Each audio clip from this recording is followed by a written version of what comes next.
সকলকে স্বাগত জানাই নতুন একটা ভিডিওর সাথে। আশা করি আপনারা সকলে ভালো আছেন, সুস্থ আছেন। তো আজকে নতুন একটি রান্না নিয়ে আপনাদের কাছে চলে এসেছি। আজকে আমরা রান্না করব চিংড়ি মাছের পুর ভরা রূপসী আলু। তো প্রথমে চিংড়ি মাছের সাইজগুলো আপনাদেরকে দেখিয়ে নিয়েছি। এবার দেখুন আমরা ঠিক এই সাইজের আলুগুলো নিয়েছি। আলুগুলোর মাথার থেকে কিছুটা করে অংশ আমরা কেটে ফেলছি। তোমরা যদি কেউ বড় আলু নাও সেটাকে মাঝখান থেকে দুটো টুকরো করেও কিন্তু নিতে পারো। এবার দেখো আলুগুলোকে ভালো করে ছাড়িয়ে নেওয়ার পরে আলুগুলোর থেকে আমরা ভেতরের যে অংশটার থেকে কিছুটা গর্ত মতন করে আলুর ভেতরের অংশটা আমরা বের করে নিচ্ছি। তোমরা একটা ছুরি দিয়ে বা একটা চামচের পেছন অংশটা দিয়ে ঠিক এইভাবে আলুর ভেতর থেকে পুরের অংশটা বের করে নেবে, যাতে ভেতরে আমরা পুরটা ভরতে পারি। আলুটা কিন্তু যেন ভেঙে না যায় বা আলুটার পেছন দিকের অংশটা যেন ফুটো না হয়ে যায়। ঠিক দেখো এরকম দেখতে হবে, এরকমভাবে কিন্তু তোমরা আলুটাকে কিন্তু ভেতর থেকে অংশটা কিন্তু বের করে নেবে।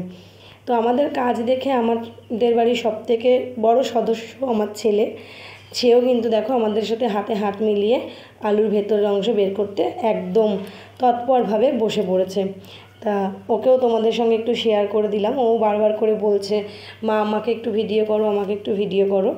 তো না, এবার দেখো আমাদের আলুরগুলোর ভেতরের সব অংশগুলো কিন্তু ঠিক অল্প অল্প করে কিন্তু বের করে নেওয়া হয়েছে। আলুর ভেতরের অংশগুলো ঠিক এরকম দেখতে হবে। এই যে ভেতরের অংশটা বেরিয়েছে আর মাথা থেকে যে ছোট ছোট টুকরোগুলো কেটে রেখেছি সেটা তোমাদেরকে পরে দেখাচ্ছি সেটা দিয়ে কি করব। এবার আলুগুলোতে আমরা লবণ হলুদ ভালো করে মাখিয়ে নিয়ে আলুগুলো কিন্তু আমরা তেলের মধ্যে দিয়ে দিলাম ভাজার জন্য। বেশ ভালো করে আলুগুলো ভেজে নেবে যাতে 80% ভাজা হয়ে যায়। এবার আলু ভাজা হতে হতে তোমাদের চিংড়ি মাছের টুকরোগুলো দেখিয়ে নিলাম। চিংড়ি মাছগুলো ঠিক ছোট ছোট করে আমরা কেটে নিয়েছি এবং লবণ হলুদের মধ্যে চিংড়ি মাছটাকে আমরা দিয়ে দিলাম। এদিকে আলুটাও আমার ভাজা হচ্ছে, একদম 80% যাতে ভাজার মধ্যে সেদ্ধ হয়ে যায় এরকমভাবে আলুটাকে কিন্তু ভাজতে হবে। এদিকে দেখো আলুটাও ভাজা হয়ে গেল আমাদের। আর এদিকে আমরা তেলের মধ্যে ফোড়ন দিয়ে নিলাম গোটা জিরে। এবার জিরে ফোড়ন দেওয়ার পরে আমরা দেখো একটু জিরেটা চড়বড় চড়বড় করে আসলে তারপরে আমরা আস্তে আস্তে দিয়ে দেবো সব চিংড়ি মাছগুলো। এবার দিয়ে দিলাম আমরা পেঁয়াজ কুচি। সব কিছুকে ভালো করে একসঙ্গে মিশিয়ে নেব। এরপর দিয়ে দিচ্ছি কিছুটা হলুদ, জিরের গুঁড়ো। মশলাগুলো চাইলে তোমরা একটা বাটির মধ্যে করে নিয়ে তারপরেও দিতে পারো। এবার দিলাম ধনে গুঁড়ো এবং শুকনো লঙ্কা গুঁড়ো, আর তার সাথে তো অবশ্যই পরিমাণ মতন লবণ দিতে হবে, কারণ নুন না দিলে তো গুণ গাইবে না না রান্নার। এবার দেখো ভালো করে সব মশলাগুলো কিন্তু আমরা মিশিয়ে নিচ্ছি। আমার মাছ অনুযায়ী প্রত্যেকটা মশলা আমরা 1 টেবিল চা চামচ করে দিয়েছি। এই যে আলুর ভেতর থেকে যে অংশটা বেরিয়েছে এবার দেখো সেই অংশটাকে কিন্তু আমরা এবার দিয়ে দিচ্ছি। সব কিছুকে কিন্তু ভালো করে একদম নাড়িয়ে চাড়িয়ে মিশিয়ে ভালো করে একটা থকথকে পুর আমাদেরকে তৈরি করে নিতে হবে।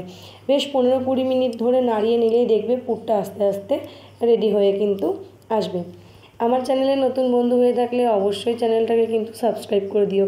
এবার আমরা ওপর থেকে অল্প পরিমাণে চিনি এবং গরম মশলার গুঁড়ো ছড়িয়ে নিলাম, কারণ আমার পুরটা কিন্তু প্রায় হয়েই এসেছে। এবার দেখো পুরটা হয়ে গেছে। একটু ঠান্ডা করে নেওয়ার পরে আমরা ভেজে রাখা আলুর ভেতরে পুরগুলো একে একে সব ভরে দিচ্ছি। পুরগুলো কিন্তু যতটা পরিমাণে ভেতরে ঢুকবে একদম কিন্তু ঠেসে ঠেসে তোমরা ঢুকিয়ে দেবে, ভালো করে দেবে। পুরগুলো কিন্তু একটুও বেরিয়ে যাবে না। আস্তে আস্তে দেখো সবকটা আলুর ভেতরে আমাদের পুর দেওয়া হয়ে গেছে। এবার চলো আমরা গ্রেভিটা করে নিই। গ্রেভিটা করার জন্য আমরা এখানে নিয়েছি কয়েকটা কাজু, কিশমিশ, টমেটো, আদা, কাঁচা লঙ্কা, সেটা পেস্ট করে নিয়েছি একদম অল্প পরিমাণে। এর মধ্যে আমরা সব গুঁড়ো মশলা অ্যাড করছি, শুকনো লঙ্কার গুঁড়ো, জিরে গুঁড়ো, ধনে গুঁড়ো, হলুদ, সব কিছু দিয়ে মশলাটাকে একসঙ্গে জল দিয়ে একটু ফেটে নিতে হবে। একটু স্বাদ মতন লবণও দিয়ে নিলাম। এবার আমরা তেলের মধ্যে ফোড়ন দিয়ে নিয়েছি তেজপাতা। কড়াইটার সাইডের দাগগুলো ইগনোর করো, কারণ এই কড়াইটার মধ্যে কন্টিনিউ রান্না হচ্ছে তার জন্য। এবার তার সঙ্গে আমরা তেজপাতা এবং জিরে ফোড়ন দেওয়ার পরে দিয়ে দিলাম এবার আমাদের মিশ্রণটা, মশলাটা, যে মশলাটা আগে থেকে তৈরি করা ছিল মশলাটা দিয়ে দিচ্ছি। আমার চ্যানেলে পুরনো বন্ধু যারা আমার পাশে সবসময় আছো তারা অবশ্যই কিন্তু লাইক, কমেন্ট, শেয়ার করতে ভুলবে না, এবং নতুন বন্ধু হয়ে থাকলে অবশ্যই চ্যানেলটাকে কিন্তু সাবস্ক্রাইব করে দিয়ে যেও, যাতে তোমাদের কাছে কিন্তু আমার রান্নার রেসিপিগুলো তৎক্ষণাৎ পৌঁছে যায় আমি ছাড়া মাত্র। এবার আমাদের গ্রেভিটা ভালো করে ফুটে আসলে পরে আমরা একে একে আলুগুলোকে সব দেখো সোজাভাবে বসিয়ে দিচ্ছি। মা অনেকক্ষণ ধরে চেষ্টা করছে সোজাভাবে বসানোর, কিন্তু আলুটাও বারবার শুয়ে পড়ছে। তাতে কোনো অসুবিধা নেই, আলুর ভেতরের অংশটা কিন্তু একটুও বেরিয়ে যাবে না।